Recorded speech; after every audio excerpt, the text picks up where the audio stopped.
Siapakah Insinyur Salah Atiyah ini?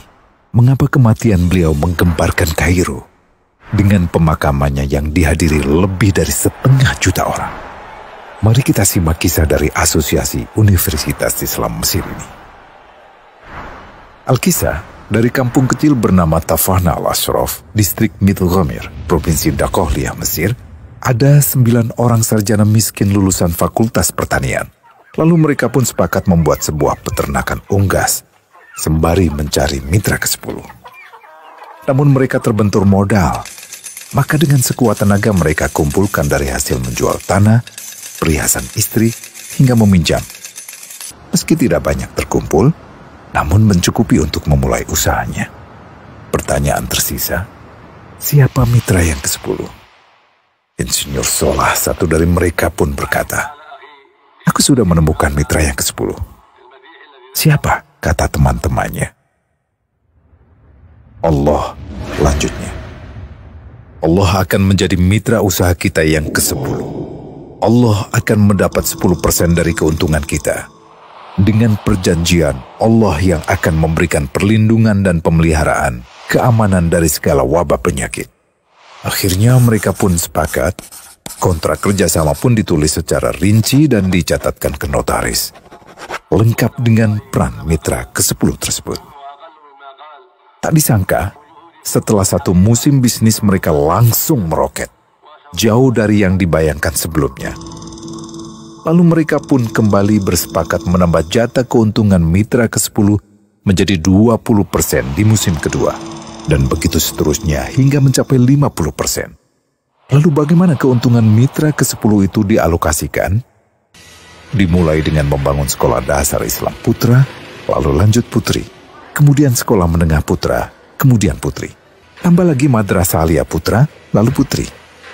Tapi karena keuntungan terus membanjir, akhirnya dibentuklah Baitul Mal.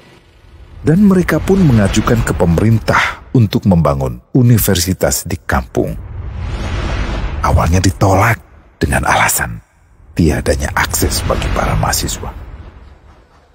Tak berapa lama mereka pun mengajukan pembangunan universitas lengkap dengan stasiun kereta beserta jalurnya dengan biaya mandiri. Akhirnya permintaan ini disetujui, dan pertama dalam sejarah Mesir berdirilah sebuah universitas di perkampungan kecil.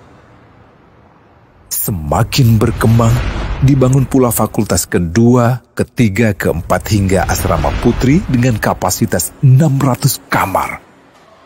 Lalu asrama putra dengan 1.000 kamar. Tiket kereta api pun digratiskan untuk memudahkan transportasi menuju kampung tersebut. Tak cukup hanya itu, dibangun Baitul Mal berikutnya hingga hilang kemiskinan di daerah tersebut. Dan program ini diduplikasi ke kampung-kampung lain hingga bisa dikatakan tak ada kampung yang disinggahi Insinyur Salah kecuali akan dibangun Baitul Mal untuk warga.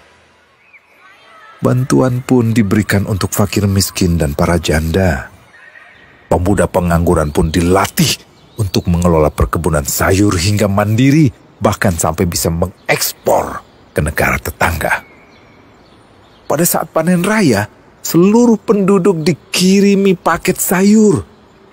Di hari pertama Ramadan diadakan buka puasa bersama untuk seluruh penduduk desa. Mereka memasak dan hadir ke lapangan yang dipenuhi beraneka makanan. Disiapkan juga perabotan untuk gadis-gadis yatim yang ingin menikah.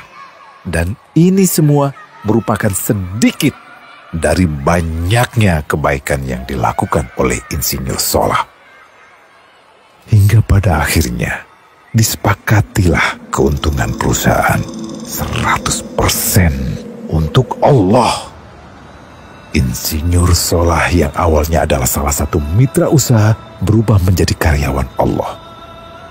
Dia hanya menerima gaji, namun dia memberikan Tuhannya syarat agar membuatnya hanya butuh kepadanya dan hanya meminta kepadanya. Inilah sosok Insinyur Salah Atiyah, aktor utama kisah menakjubkan ini. Keikhlasannya membuat ia sama sekali menolak terkenal di media massa. Dan kini, meski orang yang melibatkan Allah ke dalam bisnisnya ini telah wafat, terbayang seluruh amal jariahnya yang selalu mengalir untuknya. Masya Allah. Pertanyaannya, akankah ini hanya menjadi sebatas kisah saja? Atau menjadi teladan bagi kita untuk mengikuti jejaknya?